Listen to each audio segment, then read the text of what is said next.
சுமந்தீரே நன்றி.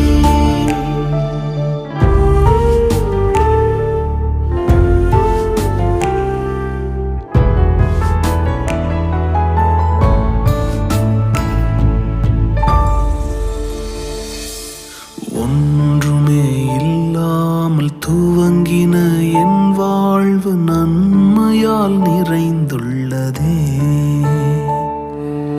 ஒன்றுமே இல்லாமல் துவங்கின என் வாழ்வு நன்மையால் நிறைந்துள்ளதே. ஒரு தீமையும் நினைக்காத நல்ல ஒரு தகப்பன் உமை போல இல்ல. ஒரு தீமையும் நினைக்காத நல்ல ஒரு தகப்பன் உமை போல இல்ல.